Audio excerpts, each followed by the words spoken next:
And he left the hotel for a 6 o'clock commuter flight to connect with Flight 11 at 33 minutes to the hour. Or actually less than that, less than half an hour before the plane took off. The person who checked him in at Portland, Maine, said he was sweating profusely and said they're running late. What, for Flight 11? He then goes through security. Just as an aside, the guy who checked him in said they were wearing jackets and ties, while the two that went through security on the picture weren't. And that's the picture that went around the world, Attar. And people think that was him getting on Flight 11. It wasn't. It was getting on the commuter plane. Now, in the middle of the picture of the security camera, alleged, the last place you would put a time code is the middle of a picture on a security camera. It said 5:45 a.m. And most of the media cropped that picture, so that's the only time code. You'll see in the book, when you show the whole picture, there's another time code at the bottom, which is exactly where you'd put a time code on a security camera, and that says 6 minutes to 6 for a flight leaving at 6 o'clock, confirming what the check-in guy said. They almost missed the flight. Even if it was them, they almost missed the flight. And I rang the head of security at Portland, Maine, because in that period I was calling everyone. I had interchanges with the FBI and the FAA, the Federal Aviation Administration, and all of them. And I got her on the phone. She was a lovely lady. And I said, why are there two security codes on your security camera with Attar on? She said, it was there. I didn't know. I don't know. I said, well, can you have a look and find out? She said, oh, we haven't got them. She said, the FBI came and took all the camera footage on the morning of 9/11. Right? And she was very surprised that there was, obviously very surprised that there was a time code in the middle. What? And that's another thing. When the Oklahoma bombing happened in 1995, and a guy was executed for it, very, very dubiously. I cover that in the book as well, because it's, in many ways, the Oklahoma bombing was a version of 9/11. In fact, it wasn't a version, it was a mirror kind of technique. The FBI went to the businesses all around the Murrah building, and they took all the camera footage of the security cameras, which we've never seen. Because he didn't do it alone. If he did it at all, he had another person with him who's never been found, who's known as John Doe 2. So on the morning of 9/11, the FBI pulled the same trick. They confiscate all the security camera footage that had anything on them that would give you information about what happened on 9/11. Do you know, the Pentagon is the most, or at least one of them, probably the most protected buildings in the world. In and around the Pentagon are 85, and we're in 2001, 85 security cameras pointing out in all directions. The FBI confiscated that footage, and we've never seen it. So when people say, did a plane hit the Pentagon or not? I say it didn't. I explain why in the book. But anyway. Oh yeah, no, that's a conspiracy theory. Yes, it did. Well, show us the footage then. Show us the footage. Are you telling me that of 85 security cameras at the Pentagon, there are none of them that actually caught an indisputable footage of the plane hitting the Pentagon? Something else. I could speak forever about it because there's so many Achilles heels in this story. Who hijacked these planes? Or were they hijacked? They were, I explain why I say that in the book. They were not the planes that left the airports. They were military enhanced planes that were flown by remote control. And have you heard of something called Operation Northwoods? Sounds vaguely familiar. Right. Well, Operation Northwoods was basically, in so many ways, 9/11 in 1962. At the time, in 1962, the American military, Pentagon, and politically too, wanted rid of Castro in Cuba. So the Joint Chiefs of Staff, the military command level of the Pentagon, which was fundamentally also involved with 9/11, they put this plan together called Operation Northwoods. Ladies and gentlemen, see if you recognize this. The plan was, it was the head of the Joint Chiefs of Staff was a guy called Lemnitzer. And this is not me pulling it out the ether. I am quoting here the official record from the official American archive. It was most publicly revealed by a guy called James Bamford, a former investigative producer for ABC, in a book he wrote, which was published in the summer of 2001, before 9/11, called Body of Secrets, which was about the NSA. And in the writing of this, he uncovered these documents, which had come to light here and there before, but not as publicly as through this book. This is Operation Northwoods. This is official American documentation. The plan was in 1962, during the Kennedy administration, just before he was assassinated, and Kennedy put a stop to it in the end when he found out about it, it seems. The plan was for the American military to set up terrorist attacks in major cities, New York, Miami, others, to sink American shipping. And this is the most relevant to 9/11, to have a plane flying from a commercial airport on the East Coast that would take it in its normal route across, at a high altitude obviously, Cuban airspace. This plane, Operation Northwoods documents say, would be full of, this is the quote, carefully selected passengers with carefully selected aliases.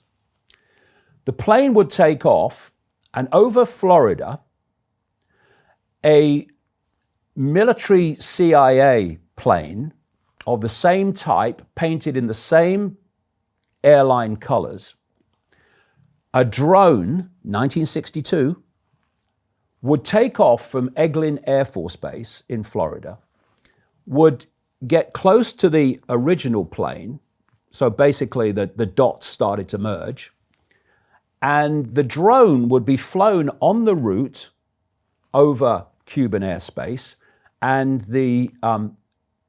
with the passengers, that plane that took off from the airport in an absolutely scheduled flight would be landed at Eglin Air Force Base and the passengers removed.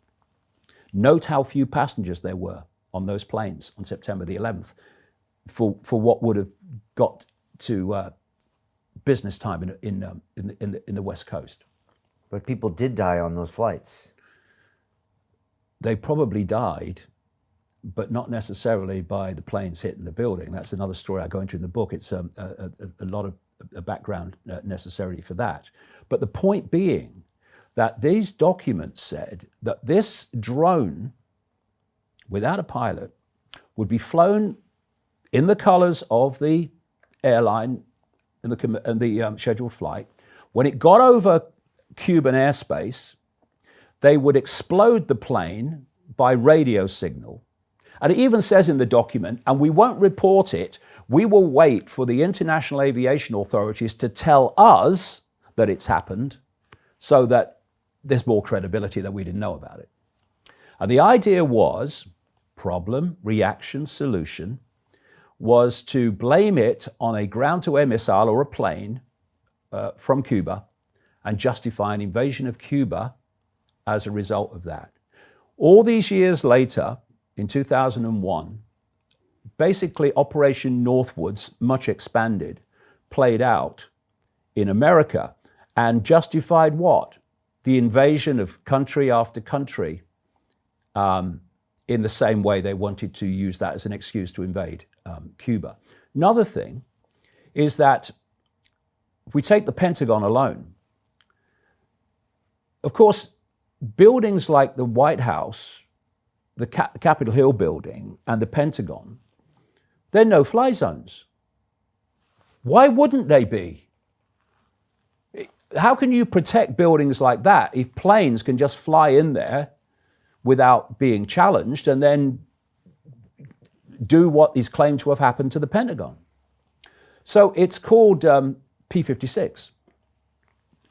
And what happens is when you enter that no-fly zone, especially you get into the inner cores of it, if you're not broadcasting the codes that allow you into that space, then you will be shot down. And I quote in the book a former defense secretary in America, Caspar Weinberger, who said that there are a ring of air bases around Washington, and if anyone threatens Washington from the air without broadcasting the code, then they're shot down. Another thing, I'll come to that a bit more in a second because it's very relevant. Another thing is that there's ground-to-air missiles protecting that no-fly zone as well. You mean there's not ground-to-air missiles protecting the Pentagon? I was approached by a guy in Australia just after 9/11 who was explaining how he has a role in the computer defense system of Australia. And he actually took me to the Canberra Parliament building and said, around here are ground-to-air missiles. You never see them. But anyone comes into this protected airspace and threatens to attack the Parliament building, they'll get shot out of the sky. No warning. If they've not punched in the code that allows them in there, gone. That doesn't happen in America. It's been shown that it has. And people that I quote have said, yeah, the ground-to-air missiles. So it's suspicious that a plane could get anywhere near the shouldn't get anywhere near it. Now, the organization that is designated to protect America and Canada from the air is called NORAD. And its headquarters is at the Peterson base in Colorado, and not far down the road, about half an hour, 45 minutes in a car, is Cheyenne Mountain, which is its operational base. Cheyenne Mountain, even in 2001, was the state of the art of tracking and reaction to things like this. And they have centers, NORAD, all over to react to situations in that area. The one relevant to 9/11 is called NEADS. It's at a place called Rome in New York State.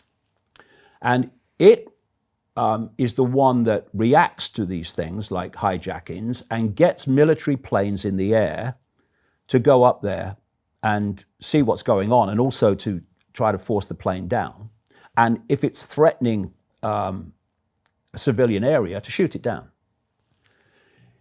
In the year before 9/11, 125 times this happened, because what I quote in the book are the Federal Aviation Administration regulations for air traffic controllers, civilian air traffic controllers, in reacting to problems with a plane. And it says very, very clearly in the regulations, if you lose contact with a plane, or if something is happening that you think is strange, always treat it as an emergency. In other words, you contact NORAD, NORAD gets military planes in the air.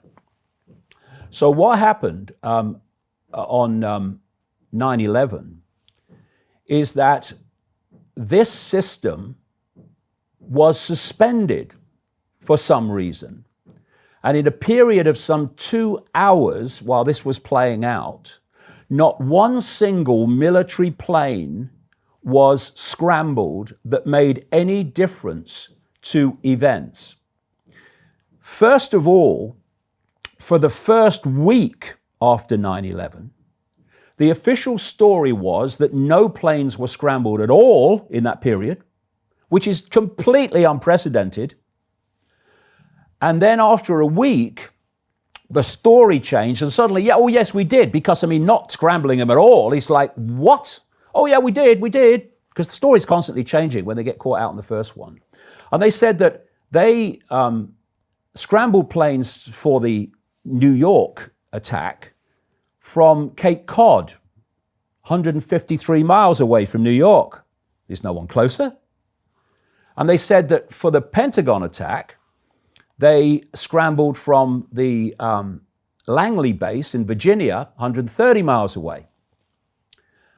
And neither of them got there anywhere near close enough to make a difference because of the time they were scrambled. In fact, we are told to believe, according to the official story, that the Langley planes, instead of heading for the Pentagon, this is after the World Trade Center has already been hit twice, they went out to sea thinking they were being scrambled for an attack coming in from Russia or somewhere, which they were used to during the Cold War. So they went out to sea before coming back, and they didn't get there in time. And there is a constant theme of 9/11 of personnel like Cheney, like Rumsfeld, like Richard Myers, the acting head of the military that day, and others, Ralph Eberhart, the head of NORAD, not being in a position to respond until the Pentagon was hit,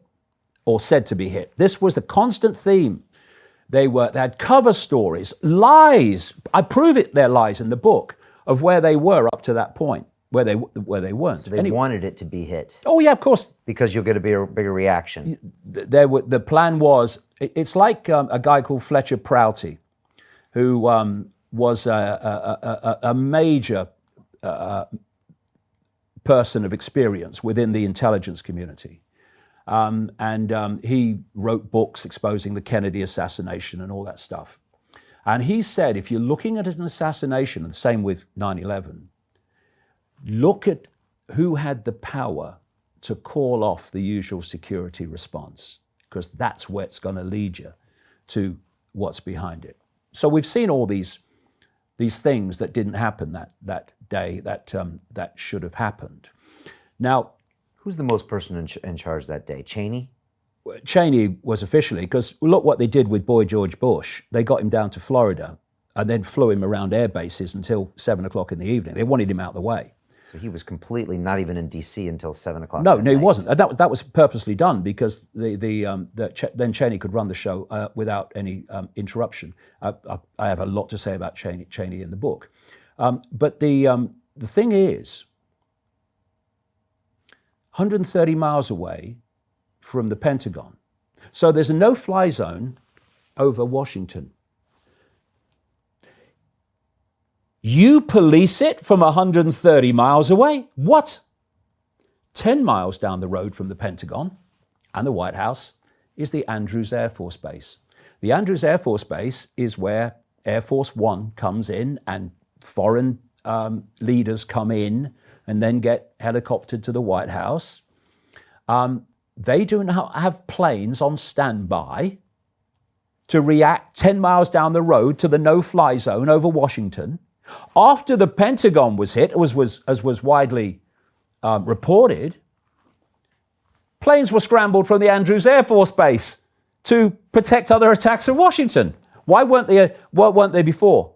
Because it had to be allowed to happen. Now, here's another kicker.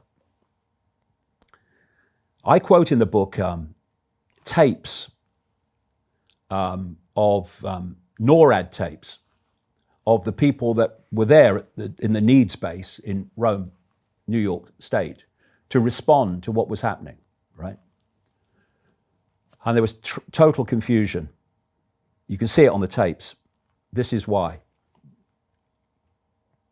What are the chances, Brian, on that day of all days, that what was described as an unprecedented number of war games were going on in the skies where the 9/11 planes were hijacked, playing out practice scenarios? There was a long list of them, I list them in the book, of planes being hijacked, including one scenario which was a plane hitting the National Reconnaissance Office in Washington, D.C. And what happens when these war games are going on is those that are tracking the planes have something they call sim over live. These are simulated planes as part of the war game scenario that appear on the screens of those tracking planes that really exist.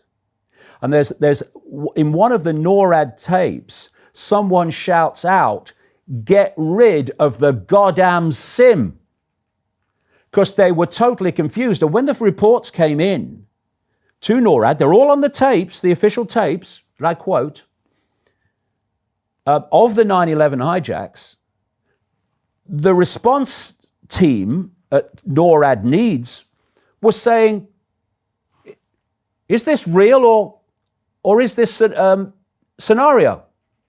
Basically. And they were, some of them have said, well, when it first happened, we thought it was, someone actually says, well, they've started the war games early, basically, words to that effect. And it confused everything. And therefore, at one point, while the hijackings were going on, they had a long list of planes they thought were hijacked, weren't hijacked at all. So that created constant, total confusion. The man who decided that that unprecedented number of war games would go on at that day, at least the person who made the decision, was Ralph Eberhardt, the commander of NORAD, who 12 hours before the 9/11 attacks put the Pentagon defense computer systems on the lowest level of protection. And the man in overall political charge of the war games, Dick Cheney. Should we talk about Dick Cheney? Oh, that's that length. One other thing I should mention, by the way, so we don't miss it, when I'm talking about that ultra-Zionist list of people involved, the 9/11 Commission was run by its executive director, a man called Philip Zelikow, an ultra-Zionist who had written before 9/11 and his commission about warning about Arab attacks on and terrorist attacks on American buildings and weapons of mass destruction, all that stuff. He ran the show, and as I show in the book with sources, he and another guy wrote the final report of the 9/11 Commission, or laid it out, including headings and subheadings and all that stuff, before the commission had even first met. And the chairman of the commission, a guy called Thomas Keane, actually said publicly that the 9/11 Commission was set up to fail. Let's look at the background. First of all, you've had these horrific terrorist attacks in America. Again, as with the buildings, what you want, surely, if you care, is the biggest, most painstaking investigation in American history. What happened was that Bush and Cheney resisted an investigation at all. And then public pressure came, and he made the head of the investigation Henry Kissinger, right? Henry Kissinger, ultra Zionist, who, well, basically, I mean, it's like it's like putting the poacher in charge of investigating poaching, basically. I mean, it's the last person you would put in charge of that. And the public reaction responded in the same way. This is ridiculous. So Bush and Cheney and Kissinger stood down. And Bush and Cheney had this other group, but it was dominated, even as the mainstream media have written, by this guy, Philip Zelikow. Not only was an ultra-Zionist connected to the same network I'm talking about, but he was also a big-time Bush administration insider. He actually wrote a book with Condoleezza Rice, the Secretary of State at the time of 9/11. Now, when you read the 9/11 Commission report, it is absolutely disgusting. Anything that challenges the official story doesn't get in there. Do you know, we talked at the start of this chat about the Achilles heel of all Achilles heels in 9/11, Building 7. Had a big problem. The 9/11 Commission had a big problem. How do you explain 9/11 and the Building 7 collapse? You can't really say, although the official story is this, that it was office furnishings. It would get taken apart if it appeared in the report. They never mentioned it. The whole of the 9/11 Commission report, the third building to fall, is not mentioned. There's something else that's not mentioned among many other things. At the time of 9/11, the Bush administration had a transportation secretary called Norman Mineta. And he told the commission of his experience on 9/11 when he was inside a bunker under the White House with Dick Cheney and others. And he described a situation that he experienced where they alerted the fact that a plane is heading for Washington. If we take the official story that Flight 77 hit the Pentagon, the plane flew 40 minutes into the Midwest before turning round and coming back, right? And only at the last minute was there any acknowledgement that there was a plane heading for the Pentagon officially. If you are a professional hijacker, what these people were supposed to be, what a joke, you know the NORAD reaction times to hijackings. You're going to take that plane off from Washington Dulles, and you're going to head for the Pentagon because you know you haven't got much time.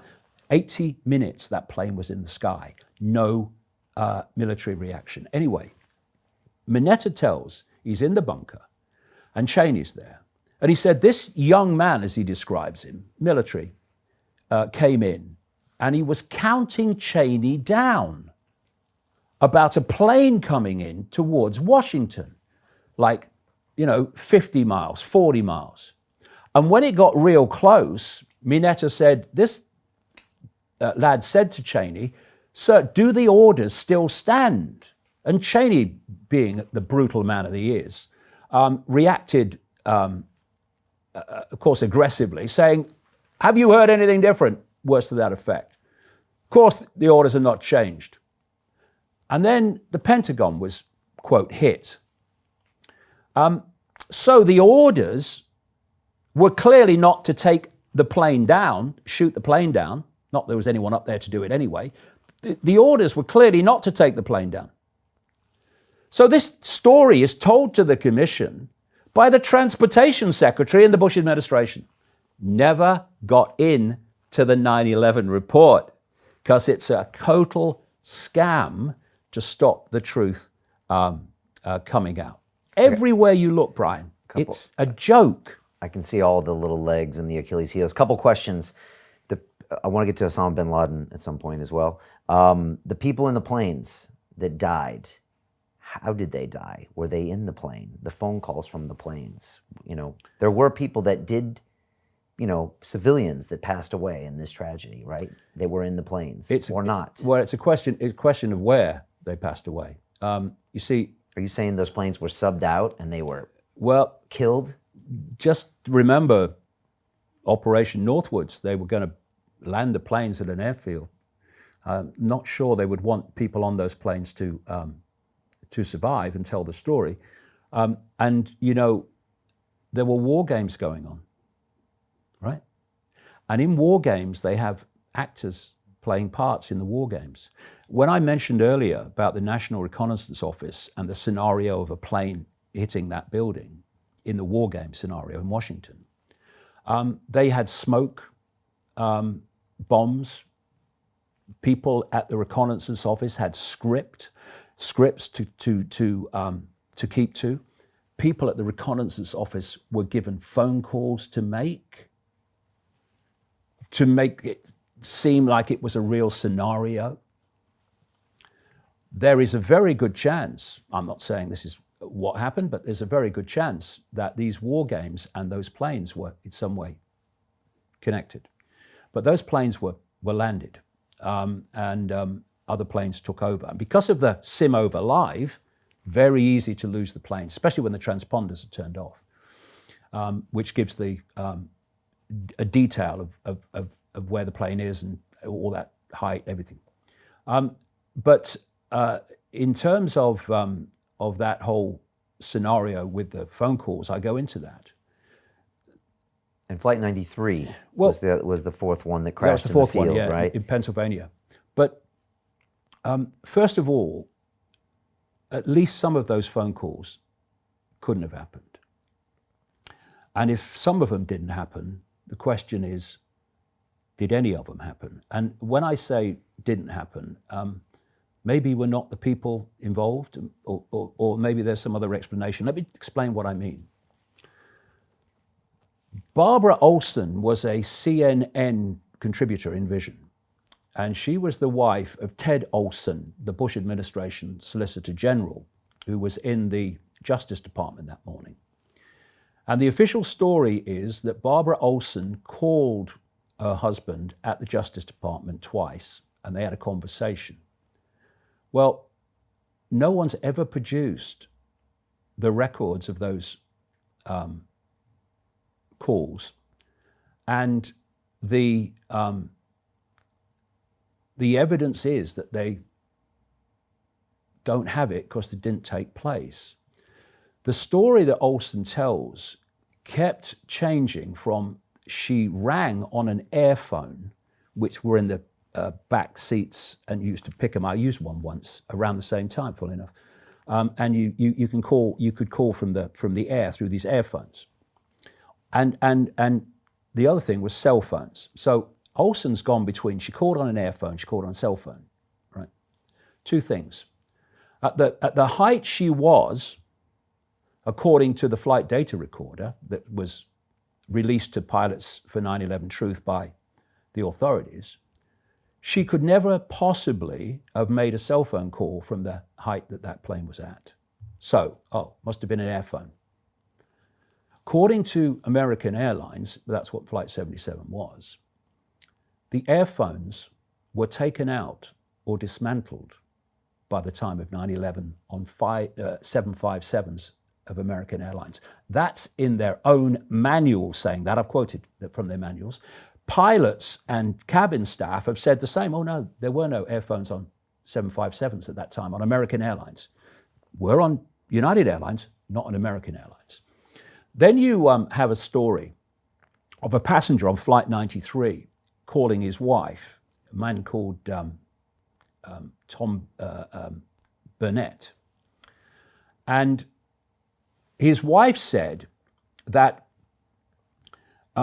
when the call came, his cell phone came up, right?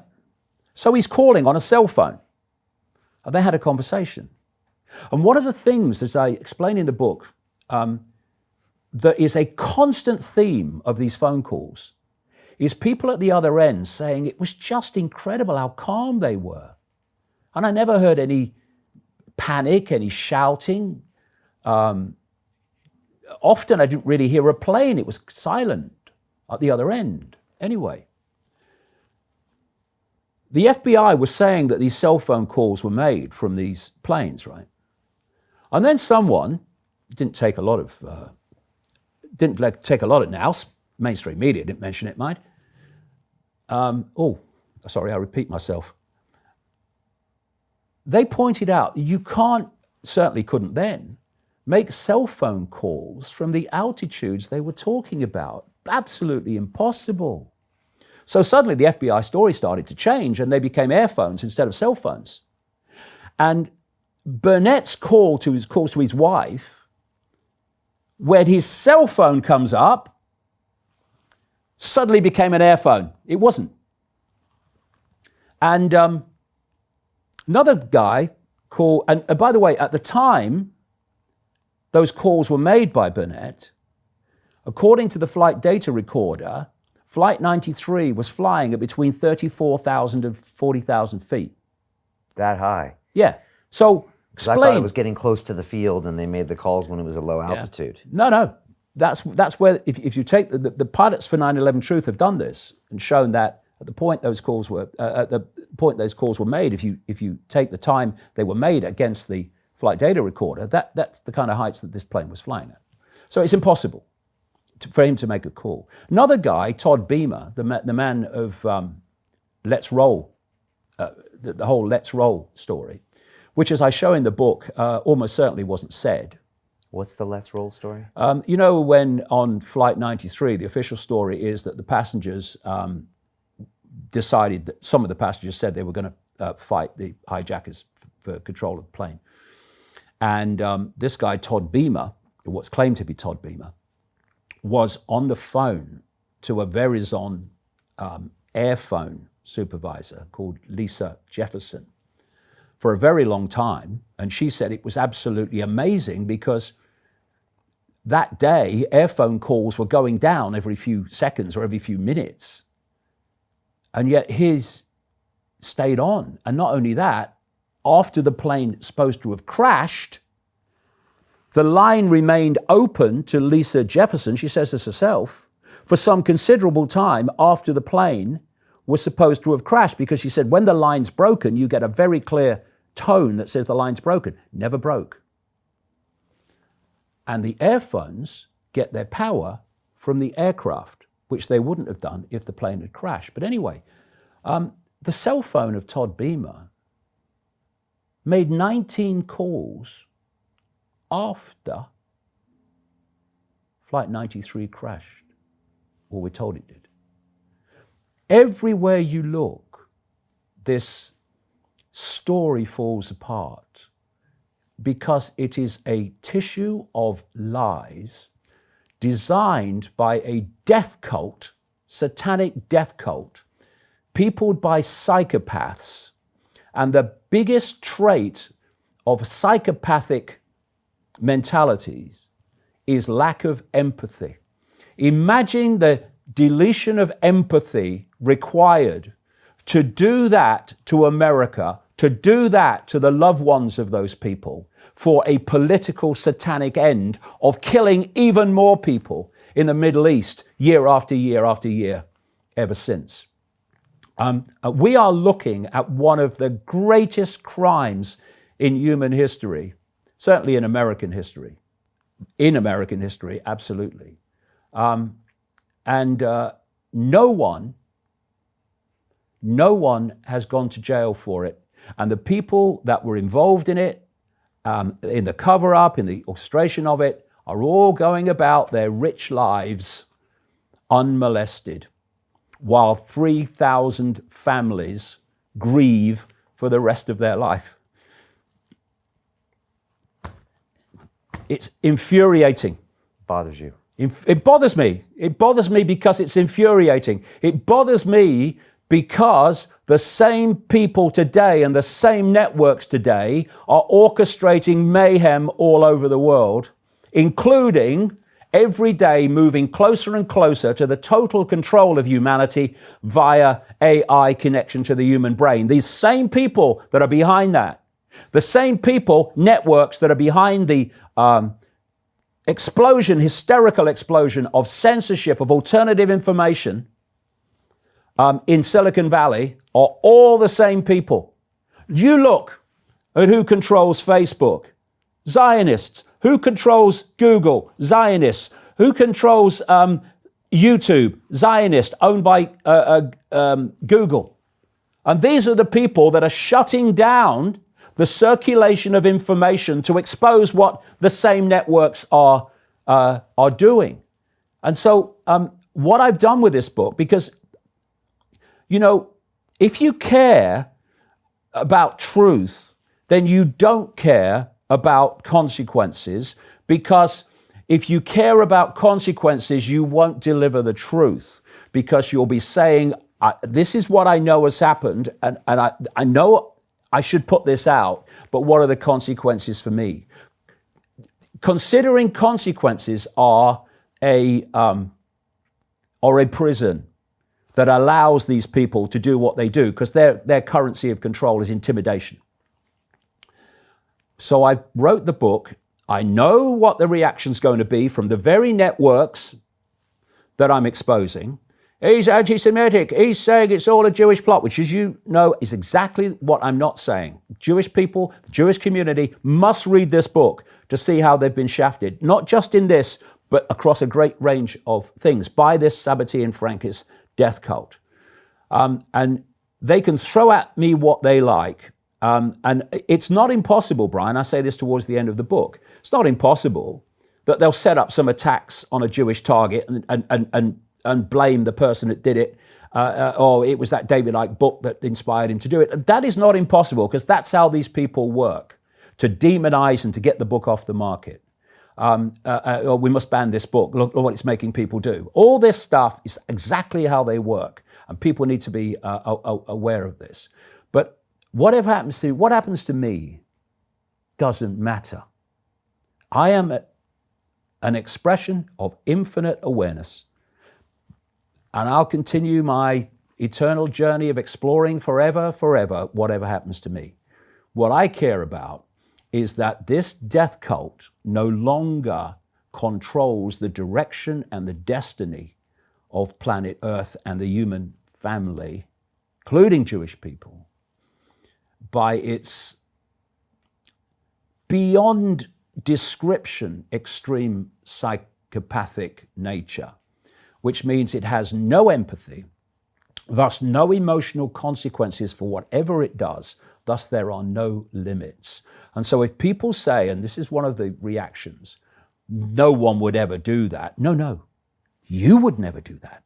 The next lady walking down the street would never do that. These people would do that, and not only that, they'd get sexually high from doing it. That's how they work. And so what happens to me is irrelevant. What happens to human society is what I care about. I'm 67. You know what I mean? I could just walk away and live my life out. But I look at my grandkids, I look at my kids, I look at other grandkids and other kids, I look at the young generations and the not so young generations, and I see what's coming for them, orchestrated by the very same death cult that was behind 9/11. And I will not rest until I've done every possible thing I can to expose them, whatever the effect of me, so we've got a chance of bringing an end to this nonsense. Because if we don't, then what Orwell thought about and wrote about is a tea party compared with what these people have in mind. So fast forward 18 years from 9/11 till today, how has this group transformed? They're no longer shooting planes into buildings. They've taken this to another level of this problem, reaction, solution. The stuff that we've talked about the last couple episodes, right? It's gone to kind of a different level, right? Or what? How do you rate what they did over the last 18 years? Did they get what they wanted? They got most of it. They didn't get serious.